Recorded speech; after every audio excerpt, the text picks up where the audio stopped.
So we are in Parashat Tzav. We just finished the Parashat of Vayikra, where we started learning about all the korbanot, about the sacrifices. The entire book of Vayikra is also called the book of sacrifices.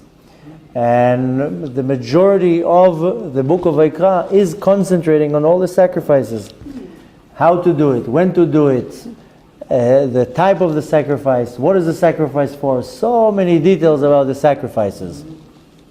Which of course raises a very big question, is that the sacrifices, they don't look like such a Jewish thing.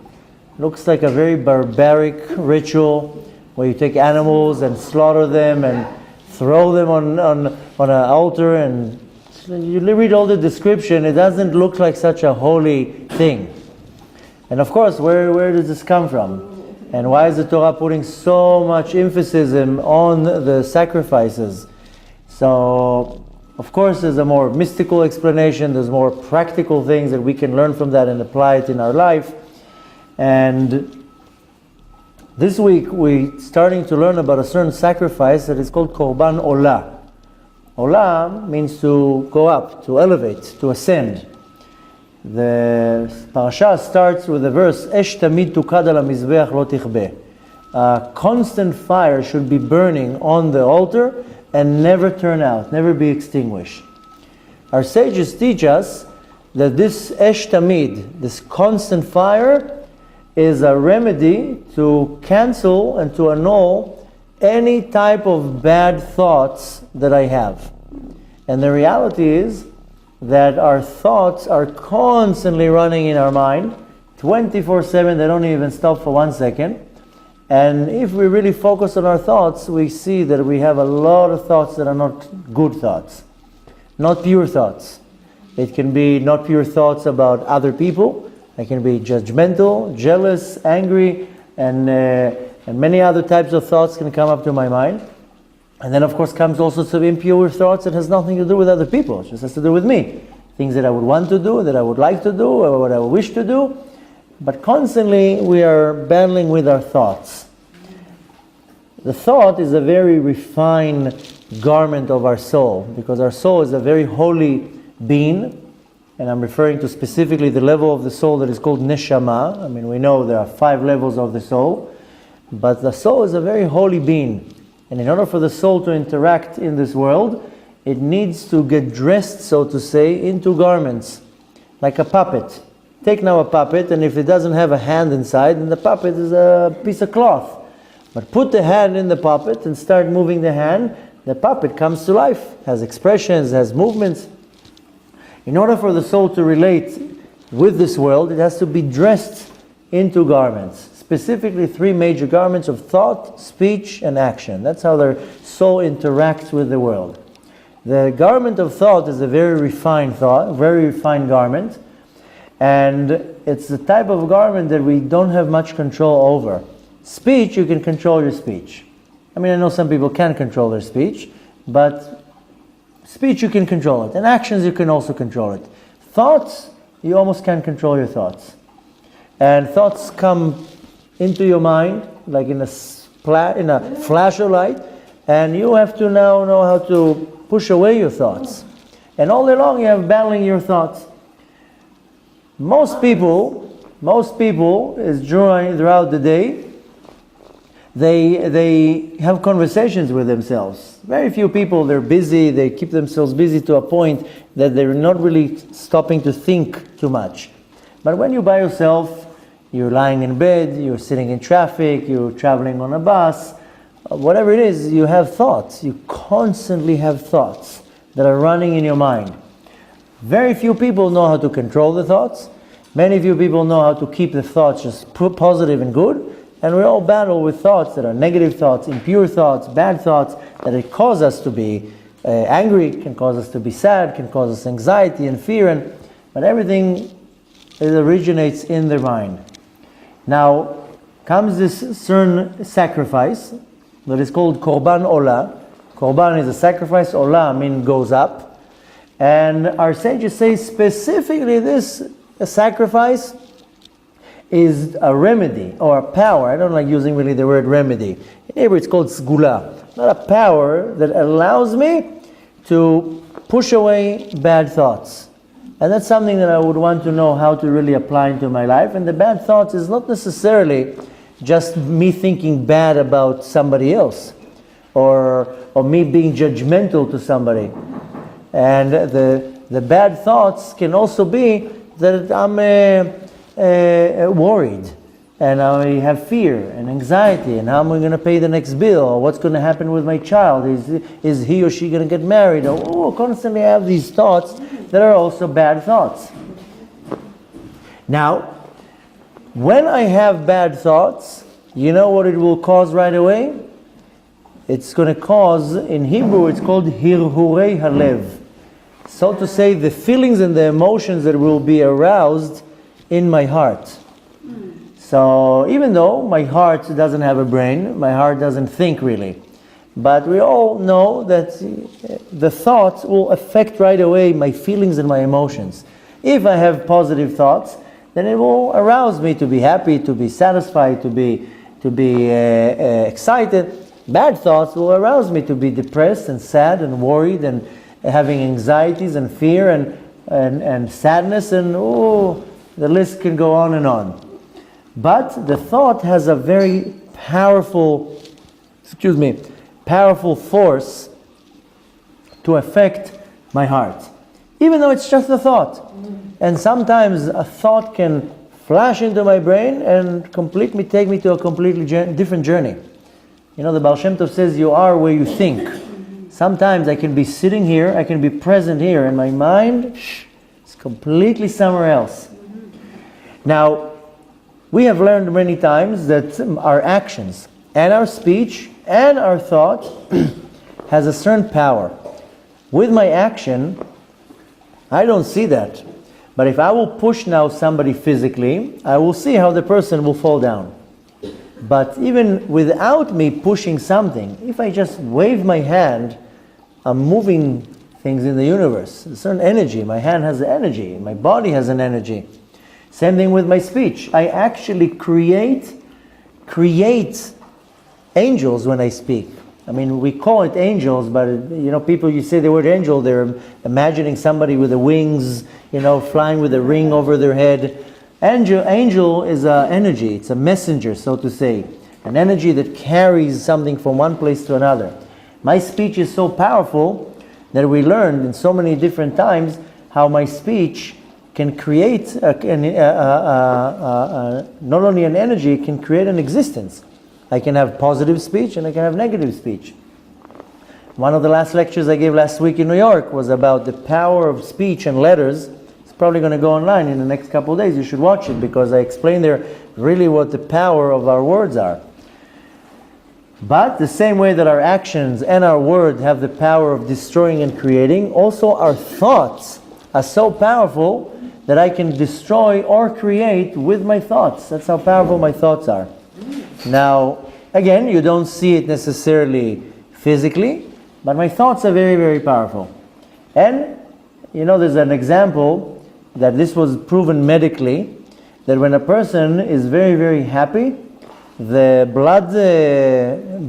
white blood vessels, they multiply much, much faster, in millions. I think the count was like 12 million, I don't know how you call it in English, the kaduriyot, the dots in the blood. There's the red ones and the yellow, the white ones.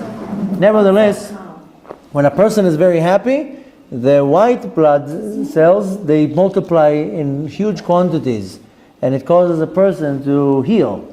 That's why now it's very popular. They bring in clowns to hospitals and all sorts of, they bring clowns to make the people laugh and to lighten up. And so, but nevertheless, this is an example how, when I'm happy, it's, really mainly it's in my brain, the happiness.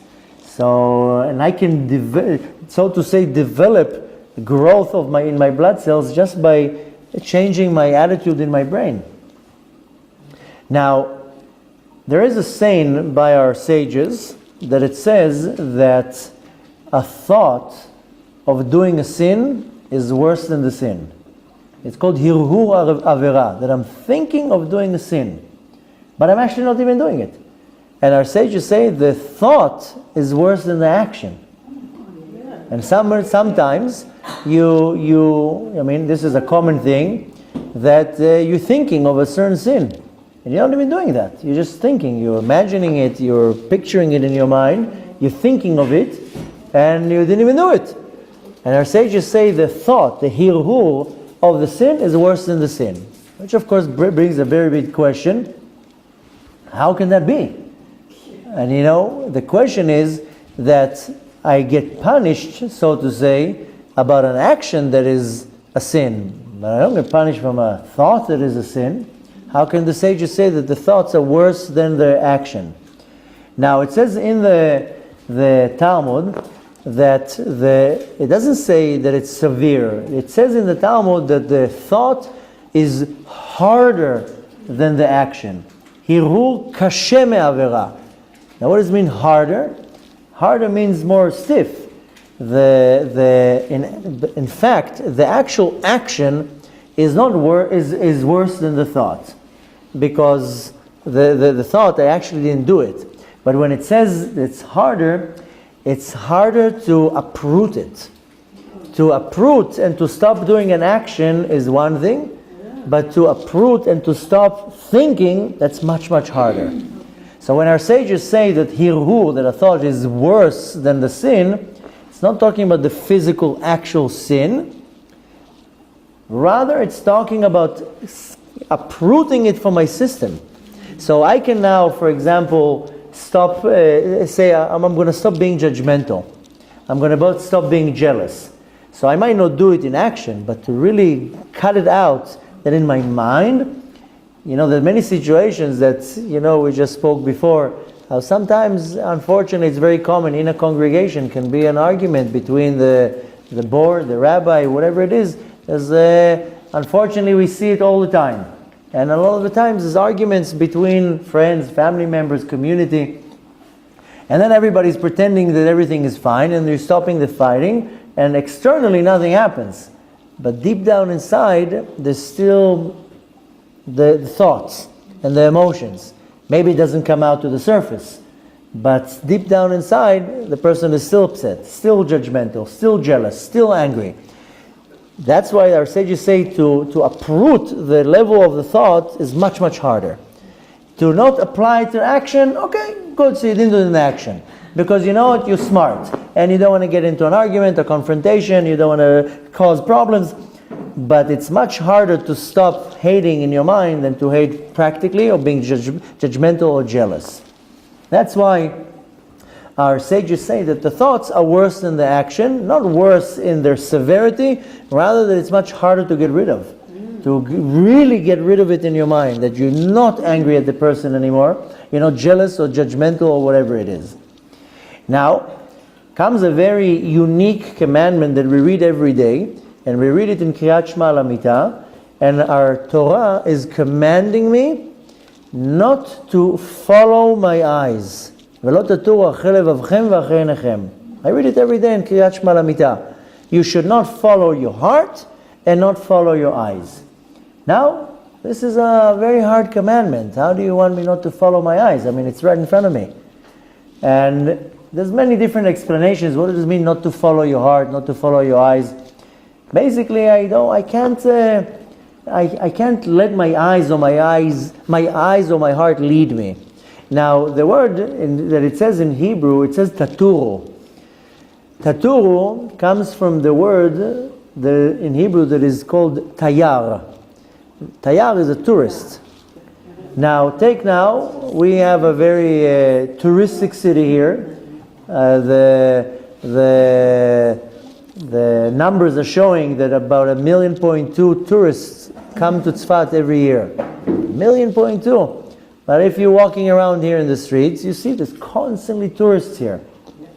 Now, sometimes I see, my house is right here on the corner, so my father always says, you like the tourist information, where everybody stops, well, how do I get here? How do I get here? You're asking, what I look like a tour guide.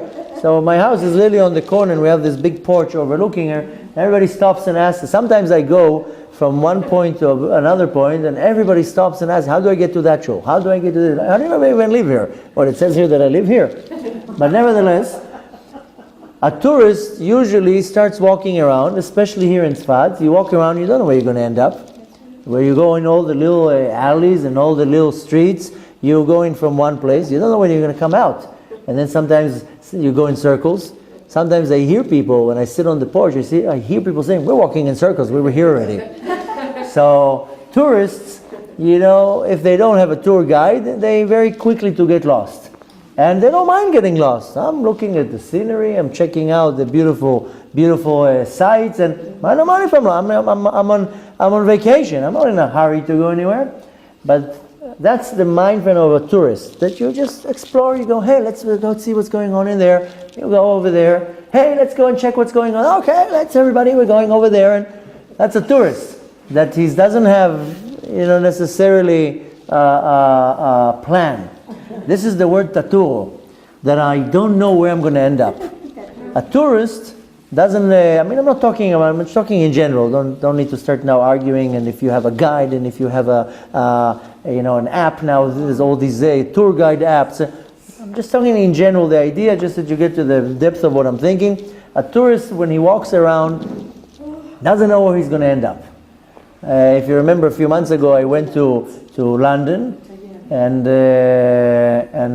my record is, this trip went through smooth, but my record is that I always get stuck, I always miss flights, always something happens. So one of my last trips when I went to London, then I missed my flight, as usual. That's a common thing, that I miss flights. Why should I come to the flight on time? Anyways, so we missed our flight, and the funny thing was that I went to give a tour of lectures, and also it was a special visit because one of our students, she got married, and I went to London to officiate the wedding. It was a very special tour. Anyways, long story short, it was my daughter's bat mitzvah, and my mother was planning on taking my daughter to some vacation somewhere. And my daughter says, hey, let's go with Abba to London. So they came with me. So they were touring around in the city and all the attractions, and I was giving my lectures, and I spent time with them. Nevertheless, on the way back, we all go to the airport. My mom somehow gets on the plane, and my daughter and me missed the flight. Oh, yeah. So my daughter was very happy because we got another 4 days in London. And more than that, it was a Thursday, so we had to stay a Shabbat, and the only flight that they were willing to give me without any addition in the cost was only leaving on Tuesday. So, and a whole day layover in Barcelona. Wow. So, a normal person will be like, oh my gosh, this is terrible. Both my daughter and me like, hey, great, we're getting another 4 days in London and a tour in Barcelona.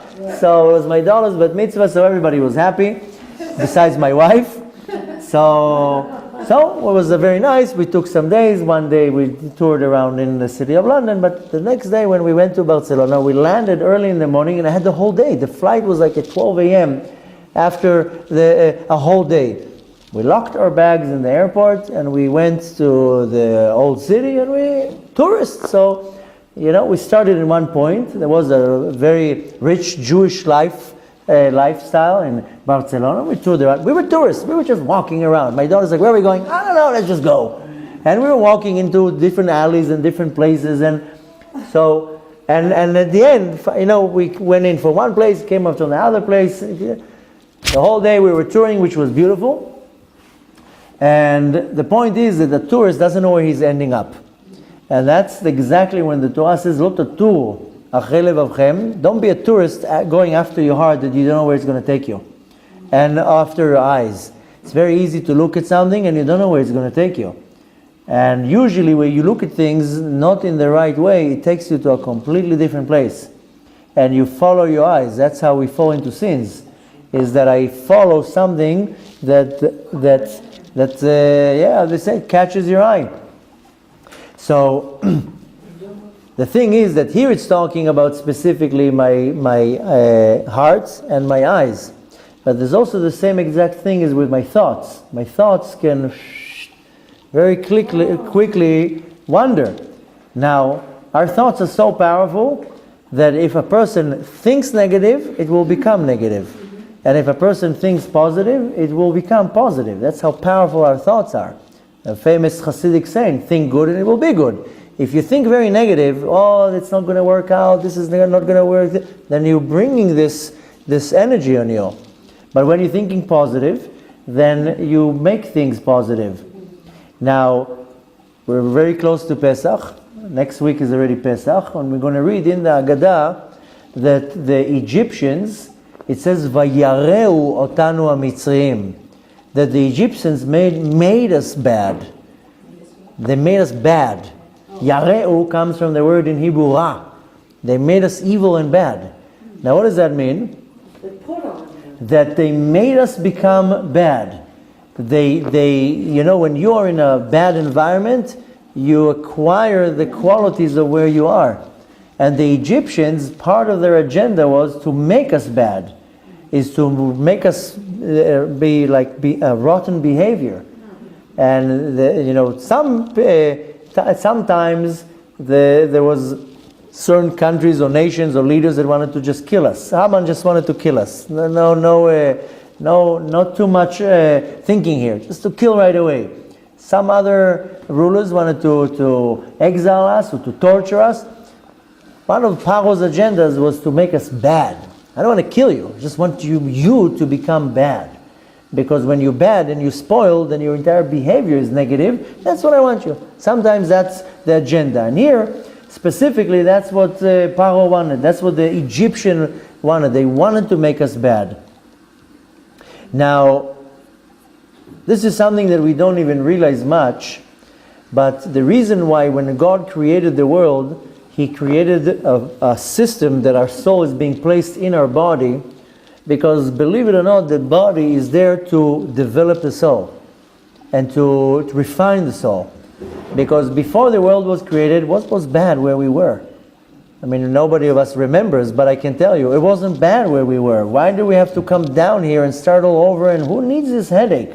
We were very comfortably sitting where we were sitting in the heavens next to Hashem, and why did we need all that? Because Hashem wanted to refine us. We say that every day when we pray, Ratzah HaKadosh Baruch Hu lezakot et Israel. Hashem wanted to give us more merits, but the Zohar says don't say the word lezakot, rather lezakech. Hashem wanted to refine us. He wanted to elevate us to a much more spiritual and higher level than where we were. So He says, okay, how do I refine you? I will put you in this world in bodies, and you're going to climb higher and higher with your bodies. So really the body is the tool to refine my soul. And it's not, a lot of people think, especially in different faiths, that the body is secondary. And a lot of faiths actually harm the body in many different ways to feel much more spiritual. Some faiths, the fakirim, I don't know how you say it in English, maybe fakirs, but they harm their body. They actually torture their body to feel much more holy and to be much more spiritual. Which in Judaism, you're not allowed to harm your body. You're not allowed even to make a tattoo on your body. It's not your body. Your body is holy. You're not allowed to harm the body in any way. There's actually a mitzvah, a prohibition, that I have to guard my body. I'm not allowed to damage my body in any ways. That's why I don't understand how specifically in the observant world, it's accepted that you're allowed to smoke. I don't even know why there's no awareness in the observant world. Why are you allowed to, you're not allowed to hurt your body in any way? This is a direct prohibition from the Torah, that I have to v'shmartem lenafshotechem meod. I have a direct commandment that I have to take care of my body. And then you see people smoking. I mean, this should. That's when I became observant. I was like, how come there's no any campaign in the Orthodox world that you're not allowed to smoke? So anxiety, they're trying to maybe, but you can calm yourself with other things. But nevertheless, of course, with worse. But the point is that we have to take care of our body, because our body is the tool to serve us to refine and build the soul. How can I do that? Because I refine my soul through doing a mitzvah. How can I do a mitzvah without a body? How can I refine myself not in physical mitzvot, I have to refine myself with being honest, not being judgmental, not to have anger, not to be impatient, not to be jealous. How can I do that without a body? The soul is not jealous. There's no jealousy between souls. And there's no anger between souls. This is a body thing. But the Kadosh Baruch Hu put me in this world with different challenges that I can battle it. He puts me in a situation that I will have to be angry. I don't have to, but I will develop anger and jealousy and all sorts of other character traits. Why? Because when I overcome it, then I refine my soul. If I'm born with a problem with anger, it's not a defect. It's not a birth defect. Rather, this is the category of work what I have to refine. I have to refine the attribute of anger. And by me overpowering my anger, I'm refining my soul. And this is a very short explanation of how I actually elevate and refine my soul. But when I'm able to fight my desire, that's when my soul gets an elevation. And I will have different desires. Some of us share the same desires, and some of us no. One person has a desire for food, another person has a desire for, I don't know what, for a game, and another person has a desire for a movie. Of course, I'm talking here about things that are not permitted. And the things that are permitted, I also have desires. I mean, I'm allowed to eat, but doesn't mean I have to have 17 cookies. I mean, one cookie is enough. You don't have to go overboard here. So, but nevertheless, I constantly have to battle my desire, my yetzer. When I'm able to overpower my desire, that's when my soul gets a raise, an elevation. Because I was able to subdue my desire, whether it's for something that is severely not right, and like a severe sin, or when it's something that I'm allowed to, but I'm controlling myself. Bechlal, this is not what we're going to talk about now, but the whole idea of Pesach is to learn how to control myself. And we're going to talk about it in the next class. I don't want to ruin the surprise, but the idea of Pesach is to go out of my own slavery. And my slavery is that I don't know how to tell myself no. And I need to know how to put myself under control. The sad part is that I'm trying to put everybody around me under control, but the only one who needs to be under control is me, not the people around me. I'm trying to control people are trying to control their wife, their employees, their kids, and put yourself under control. Then they go and put other people under control. You don't have to put people under control. And Pesach is the spiritual power that allows me to put myself under control, needless to say with things that are prohibited, and of course in the things that are permitted, but I still have to be under control. And when I'm under control, that's the ultimate freedom. And this all goes back again to the level of thoughts. And I need to know how to control my thoughts. Now, when I mentioned before that the thinking of the sin is worse, because the thought, it designs the personality of the person. So if I know how to control my thoughts, then the personality will be designed in a certain way. If I don't control my thoughts, and my thoughts are just go wherever they are, then I'm, so to say, designing my personality to be exactly the same way, just on the outside. That's why the thoughts, our sages considered our thoughts to be much, much worse.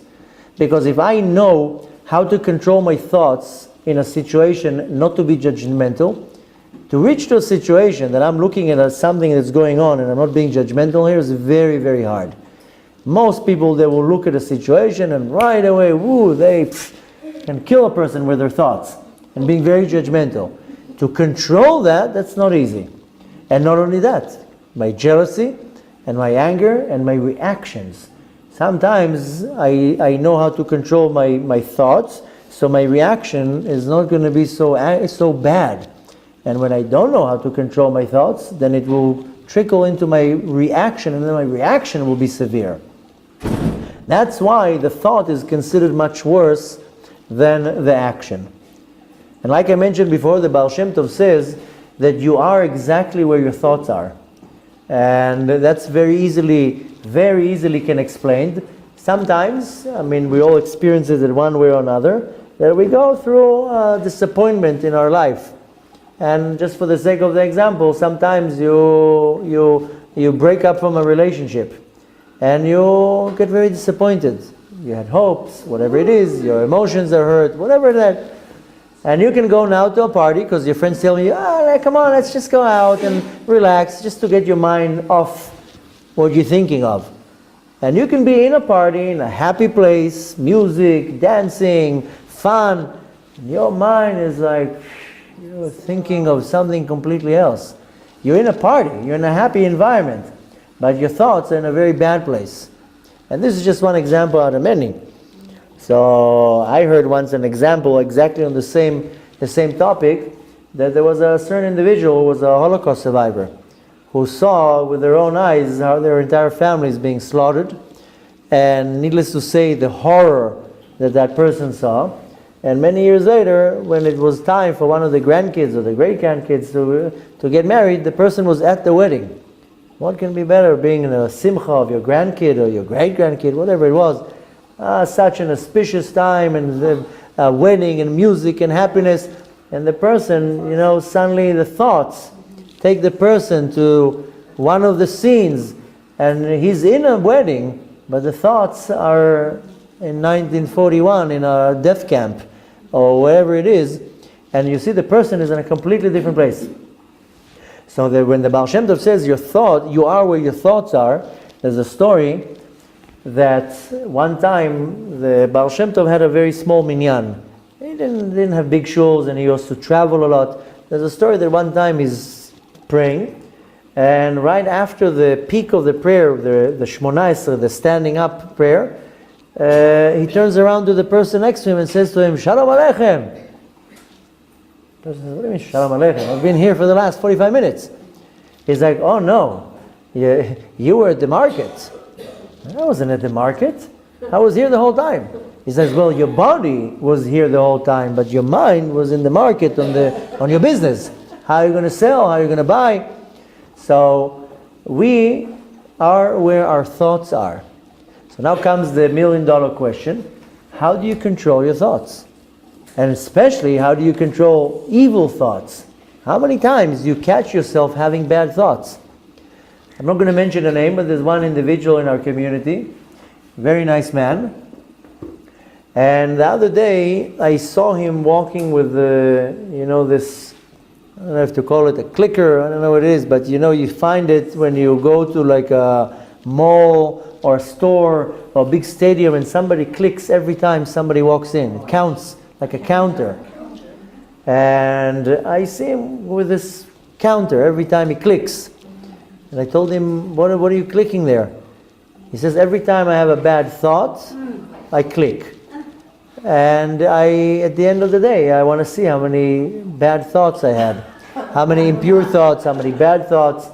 So if you remember, I told you many times that a few years ago, I wanted to jump up in my level of self-refinement. And I was very bothered by my own behavior that I would lie a lot. It bothered me. It just bothered me that lies that were coming out of my mouth. And when I came back, it was Yom Kippur. That's when I came to the realization that I want to make a change. And I came home, and it was after Yom Kippur, 24 hours. I wasn't even home, didn't see my wife.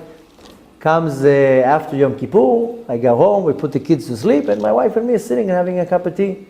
We're talking, and I told her, no, you have a hachlata, a resolution for the year. She was like, yes, I decided to do this, I decided to do that. And she tells me, what's your resolution? So I told her, I decided to stop lying. She tells me, you? You don't lie. I says, well, I lie. I lie to you, I lie to him, I lie to her, I lie to everybody, and you know what, worse than that, I lie to God. And worse than that, I lie to myself. And I can't stand it. I don't want to lie anymore. So I went and bought this little notebook, and every time that I lied, I would write the lie and the hour. And would come the end of the day, when I would sit on my bed and say Kriyat Shema L'Amita, and I would open the notebook and find a page full of lies. 30 lies, 40 lies, 50 lies, and nonsense. Really nonsense. Exaggerating is also a lie. Little lies. I'm not talking about now, frauding people for millions of dollars. No, a lie. A lie is a lie. People, some sometimes people come up with colors. They say, oh, it's a white lie. Oh. I don't know who defined it, the lies to be a white. Why can't it be a blue lie? So, Can you give us an example of that? of a lie? Of a white lie. A white lie, you are on your way to an appointment and you know you are late because you took your time or you wake up late or you were lazy. You are late. And the person who's waiting for you is calling you. Hey, how are you? Great. When are you coming? I'm there in 5 minutes. No, you're not. You're there in 20 minutes. The GPS tells you there in 20 minutes. Why are you saying you're there in 5 minutes? Little lie. And you know you're there in 20. Just say, I'm so sorry. I got distracted. I got busy. I got lazy. I'm sorry. I'm going to be late. I'm going to be there in 20 minutes. When you think that when you're saying I'm there in 5 minutes, what do you really think? You think the person is going to get hit by a star and forget time? Or you're going to be late after 20 minutes? He's just going to forget that time has passed? You think the person on the other side is a fool? That they're not going to notice that you're late? What, they're going to somehow get sucked into a void of time when they don't feel time? Why didn't you say right from the beginning, I'm sorry, I'm going to be late? So this is one example out of many. And sometimes somebody will call you and you really don't feel like talking or whatever. You're saying, where are you? I'm at the mall. But you're not. You're sitting at home. So, and I would catch myself on this. Why do I have to say that? You want to please. You want to please, or you don't want You don't want to please, you don't want to get into an argument, whatever it is. The point is that I wanted to clean that my domain, that there's not even one distortion in anything that I said. Say the truth, exactly how it is. And according to halakha, exaggerating is a lie. It's not the truth. Now, when you are used to lying to people, you start lying to God. And God is like, come on, I'm the master of the universe. I read thoughts. I know you are lying right now. So, and worse than that, then I start lying to myself. And that's the worst, that I start lying to myself in a situation. I'll give you an example, because a lot of people say, what do you mean I lie to myself? Well, it could be that I am involved in an argument right now, and I'm 100% wrong. And I will start lying to myself, she's wrong, she started, she did this, she did that. No! Why are you lying to yourself? Just admit and say, who am I kidding? I'm the wrong one here. I should now initiate and so go and apologize and say, you know what, I'm wrong. But then comes my ego and tells me, no, you're not. And then I start lying to myself. So the point is that we're not going to make a class now how we lie, but we are liars. We lie a lot. Constantly we lie. We lie to ourselves. We lie to people around us. We lie to God. And I got to a point that I was like, I don't want one lie, one distortion of the truth coming out of my mouth. So I would catch myself. I would say an answer, somebody would ask me something, I would say A. Right away I would be like, no, it's not A, it's B. And I would catch myself on the lie and right away fix it. But I would write it down. And why? So I can have an account at the end of the day, how many lies. If I don't monitor it, then I say, okay, I lie a lot. But when I have it in front of me on a paper, 1, 2, 3, 4, 5, 6, oh my God, 35 lies. So the same guy, he clicks every time he has a bad thought. Do it for 1 week. I can guarantee to you, you're going to have a lot of clicks every time you have a bad thought. So how do you control bad thoughts? That's what we want to learn. We want to learn how do I control bad thoughts, because I'm constantly battling bad thoughts.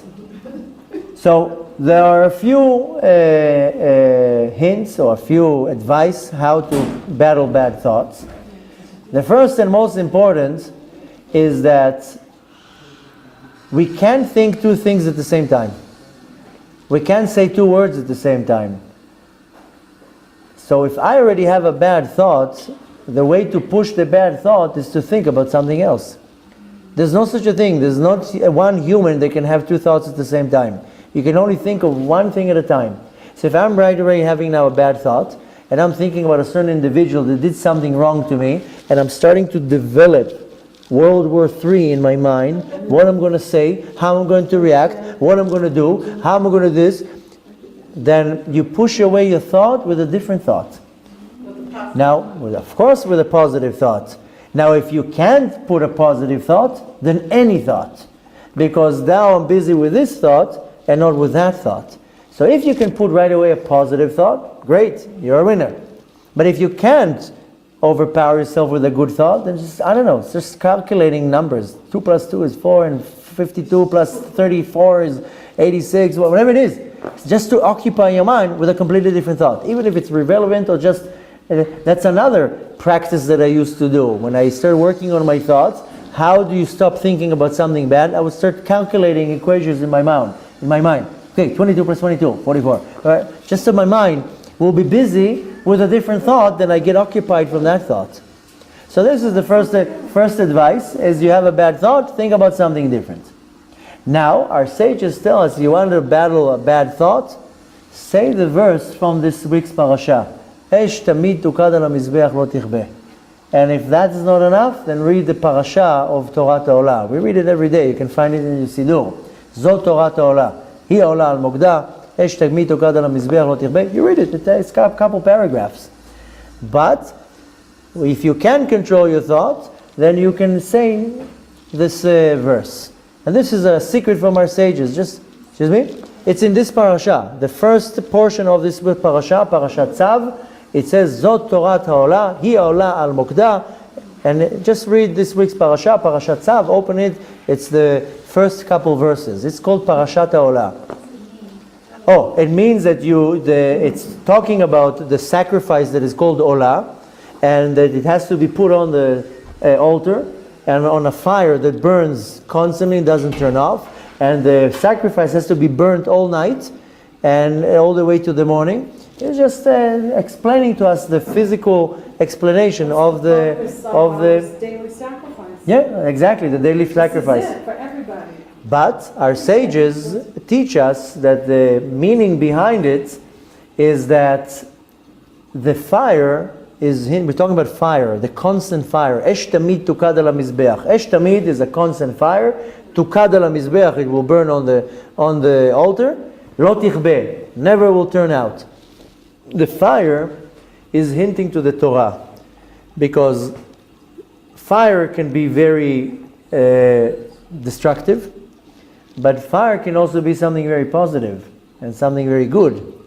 I mean, without fire, you can't do many things. So the same thing is the Torah. The fire is a hint to the Torah. And the Torah can be, needless to say, very, very positive, but the Torah can also be destructive. If you misuse the Torah, it will become destructive. We just learned in the morning that if you learn Torah, it has to be for the sake of heavens. It has to be to elevate the Torah to Hashem. I can't have any ego here or any agenda when I'm learning Torah. But if I learn Torah not for the sake of heavens, then this Torah is impure. And we were learning this with this parasha. And when it says Esh Tamid Tukad, is that this Torah is going to have to be put on the fire of Gehenom to burn this Torah. Because it was done not for the sake of heaven. It was done with an agenda. It was done with ego or any type of arrogance. Then the Torah is worthless. If you were here yesterday for Sudah Shlishit, I was mentioning, we were talking about the sacrifices, and I mentioned that there is an argument between Rambam and Ramban about the sacrifices. And Rambam says the sacrifices to atone for our sins, and the Ramban says no, it's not. The sacrifices are to arouse us to do tshuva. That I'm looking at the sacrifice and I say to myself, what is done to this animal was supposed to be done to me, and this should arouse in me to do tshuva, to repent. But nevertheless, there are many places in the prophets that their prophets are against sacrifices, that they talk against the actual ritual of sacrifices, which brings a big question, what, the prophets going against the Torah? So the explanation is that if you bringing a sacrifice, but your behavior is not appropriate, then your sacrifice is worthless. Basically saying, in other words, if you wear a nice black suit, and a nice black yarmulke and a beard, and you learn Torah, and you're in shul 3 times a day, but you steal, and you cheat, and you talk lashon hara, and you steal, and you cheat in business, whatever it is, your Torah is worthless. You think you're going to come with your Torah and say, here, I learned Torah, I came 3 times a day to the minyan, but you cheat, and you steal, and you lie, and you hurt people, and you take advantage of people, and you slander people, and you talk Lashon Hara. What good is your Torah? Your Torah is worthless. Same thing here. What, do you think you're going to behave inappropriate against what the Torah says, and then you're going to come with a sacrifice? Here, forgive my sin. So that's where the prophet says your sacrifice is irrelevant. It has no meaning. First, behave like a mensch. I understand. We're all human. We will fail. We will make sins. But at least don't use that as an excuse to come with a sacrifice now and says, okay, forgive me. I did a mistake. So here the same thing. The Torah can be used as something positive. And the Torah can be used, chas v'shalom, against us and become something very negative. Yeah. So the Torah, the fire on the altar, is a representation, so to say, of the Torah. Now, when it says, in the beginning of the verse is starting with Tzav et bnei Israel. Tzav is, our sages explain, this is Lashon Zrizut, when you do something fast. And if you read in the Parashat, it says, "Vaydaber Hashem al Moshe le'emor, Tzav et bnei Israel le'emor," and then it goes into the Parashat of the Olah. But it says the word Tzav et bnei Israel. The translation is command the nation of Israel, the sons of Israel. But Tzav is coming from the word in Hebrew to do something quickly. Yesterday we read here from the Torah. And we called up the Kohen, then we called up the Levi, and I turned around, and there was maybe 20, 30 people here, and I mentioned, does anybody here didn't get an aliyah to the Torah in the last couple of weeks that needs an aliyah? And right away, within a split second, one young man said, me! I was like, okay, you got the aliyah? Come. And I called him up to the Torah.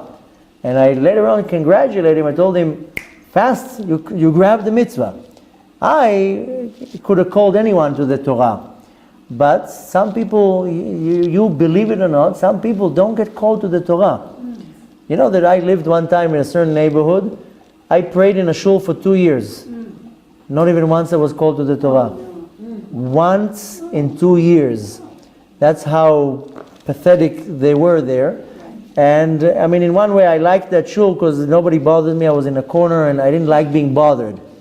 I don't like being people talk to me in the shul. I like going and praying. But nevertheless, one time I wasn't called for the Torah.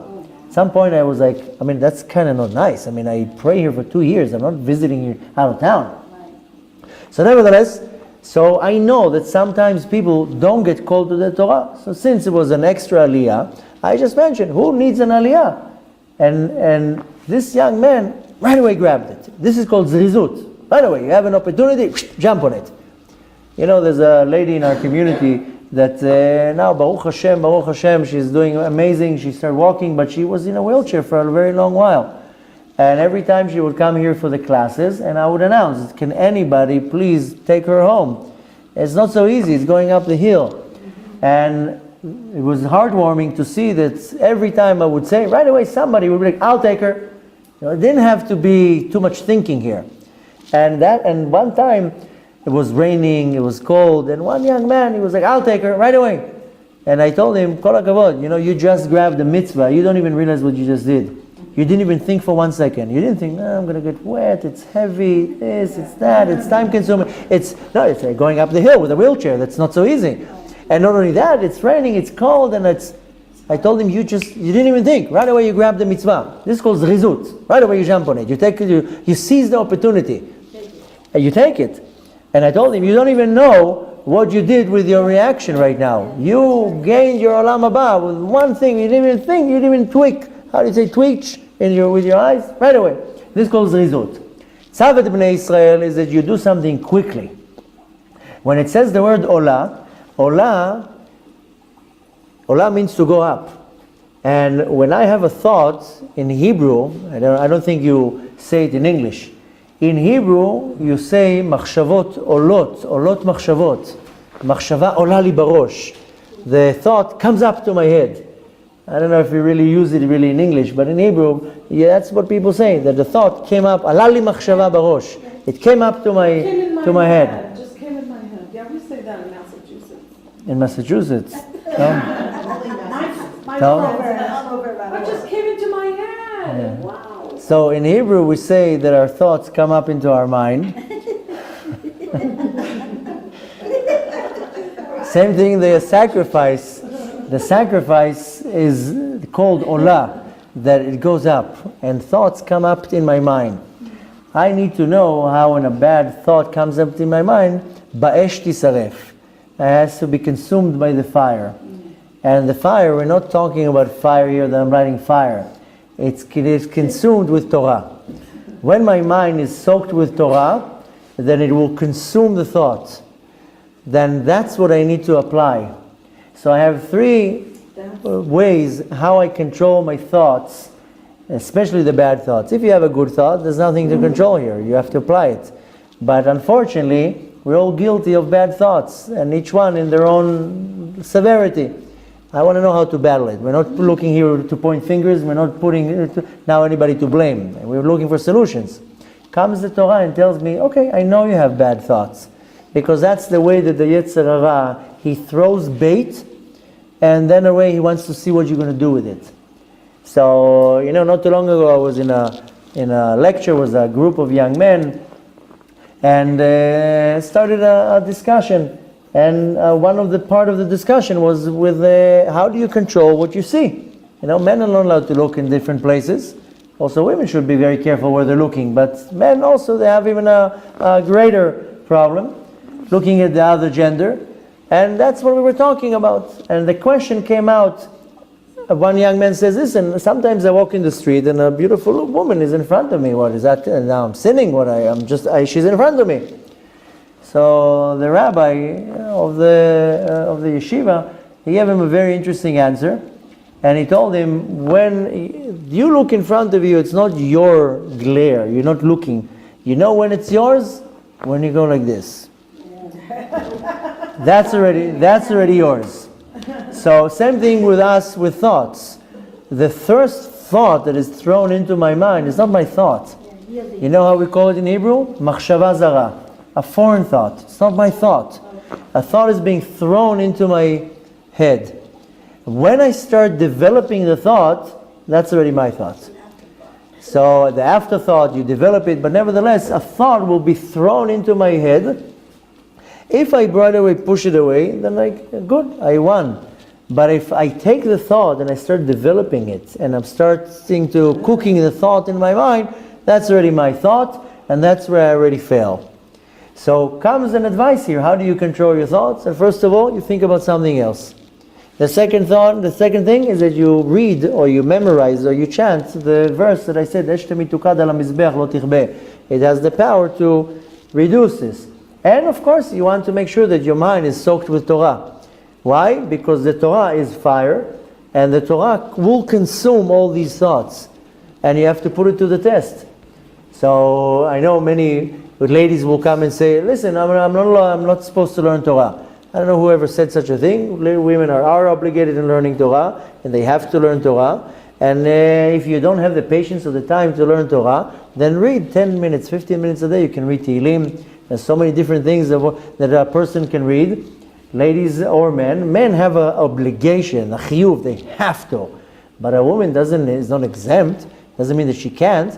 A woman also has to learn. She has to know the laws, what to do, what not to do, what's kosher, what's not kosher, how to observe Shabbat, how to make sure they're guarding the tongue, no lashon hara. Nevertheless, you want your mind to be soaked with Torah. However you do it, whether you listen to a class, whether you attend a class, whether you read, as long as your brain is soaked with Torah, then the fire of the Torah will consume all these bad thoughts. If you have a lot of bad thoughts, it means that there's not enough Torah here. When the Shvatim, the brothers of Yosef, the tribes, when they threw him into the pit, it says that they threw him into an empty pit, and it says it was an empty pit and there wasn't any water in there. Why do I need to know that there's no water there? You just told me that the pit is empty. Of course there's no water if the pit is empty. So it says that not only that it was empty and there wasn't water there was scorpions and snakes there. Basically saying that water is corresponding to Torah. If there's absence of Torah, then there's going to be emptiness. If there's going to be emptiness, there's no Torah, what would you find there? Scorpions and snakes. which they represent evil and negative and bad thoughts. So I want to make sure that my mind is full of Torah. And when my mind is full of Torah, there's no emptiness there, there's no void there. The Torah is going to be the power that will burn all these bad thoughts. So practically saying, I also all day long we battle bad thoughts. Then we just gave a few good ways how to battle it. But needless to say that I have to make sure that if I constantly battling more bad thoughts, then learn more Torah. Put more Torah in your system. And you don't have to sit with the Gemara. Just read Tehillim. There's so many other things to do. Read Shir HaShirim, different Psalms, whatever it is. Commentary, you can learn. Everybody needs to learn, and you want to purify your thoughts.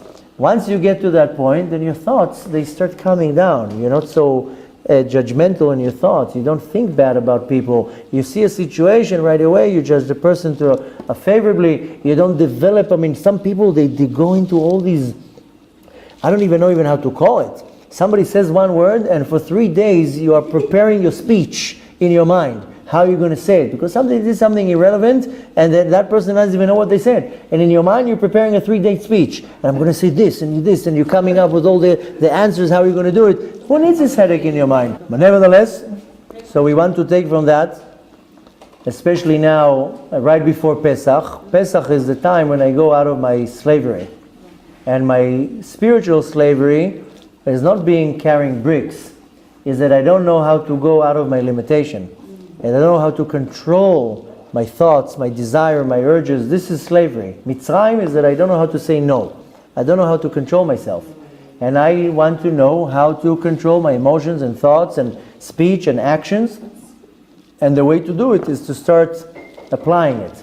And you start with controlling your thoughts. Because if you know how to control your thoughts, then needless to say that you start learning how to control your actions and your speech and your behavior.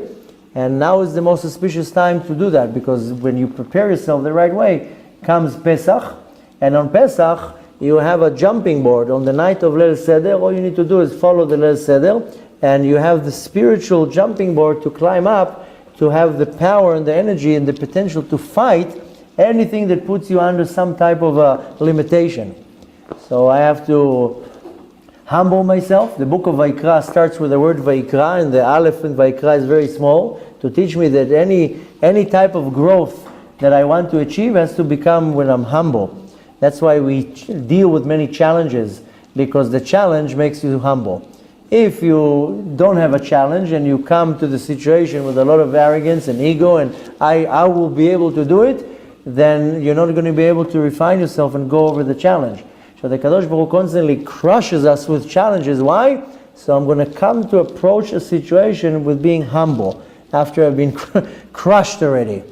So I need to take that time, the learning. It's a very auspicious time now in the month of Nisan to really make an account of my behavior, of my thoughts, and know how to humble myself so I can start bringing this into action and to know how to put myself under control.